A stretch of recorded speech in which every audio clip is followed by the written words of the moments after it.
حلال کمائی کرو کہ میرے نبی کا فرمان ہے جو صبح سے شام تک حلال کمانے میں تھکتا ہے اس کے اس دن کے سارے گناہ معاف ہو جاتے۔ سعد بن معاذ بیٹھے تھے، ان کے ہاتھوں پر اللہ کے نبی کی نظر پڑی تو ہاتھ بڑے سخت تھے، تو ہم نے کہا سعد تیرے ہاتھ اتنے سخت کیوں ہیں؟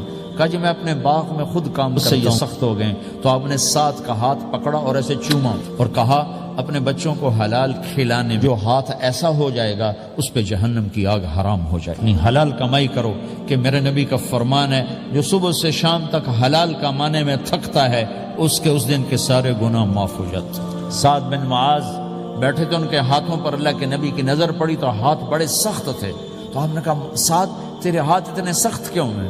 کہا جی میں اپنے باغ میں خود کام کرتا ہوں، سخت ہو گئے۔ تو آپ نے سعد کا ہاتھ پکڑا اور ایسے چوما اور کہا اپنے بچوں کو حلال کھلانے جو ہاتھ ایسا ہو جائے گا اس پہ جہنم کی آگ حرام ہو جائے گی۔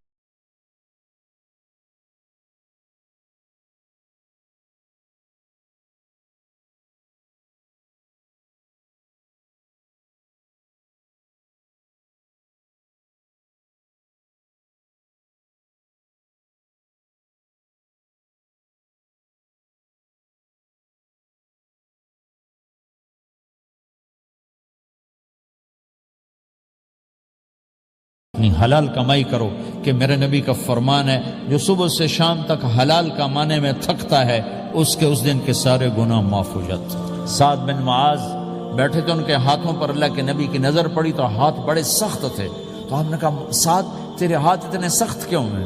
کہا جی میں اپنے باغ میں خود کام کرتا ہوں، سخت ہو گئے۔ تو آپ نے سعد کا ہاتھ پکڑا اور ایسے چوما اور کہا اپنے بچوں کو حلال کھلانے جو ہاتھ ایسا ہو جائے گا اس پہ جہنم کی آگ حرام ہو جائے گی۔ حلال کمائی کرو کہ میرے نبی کا فرمان ہے جو صبح سے شام تک حلال کمانے میں تھکتا ہے اس کے اس دن کے سارے گناہ معاف ہو جاتے۔ سعد بن معاذ بیٹھے تھے، ان کے ہاتھوں پر اللہ کے نبی کی نظر پڑی تو ہاتھ بڑے سخت تھے، تو ہم نے کہا سعد تیرے ہاتھ اتنے سخت کیوں ہیں؟ کہا جی میں اپنے باغ میں خود کام کرتا ہوں، سخت ہو گئے۔ تو آپ نے سعد کا ہاتھ پکڑا اور ایسے چوما اور کہا اپنے بچوں کو حلال کھلانے جو ہاتھ ایسا ہو جائے گا اس پہ جہنم کی آگ حرام ہو جائے گی۔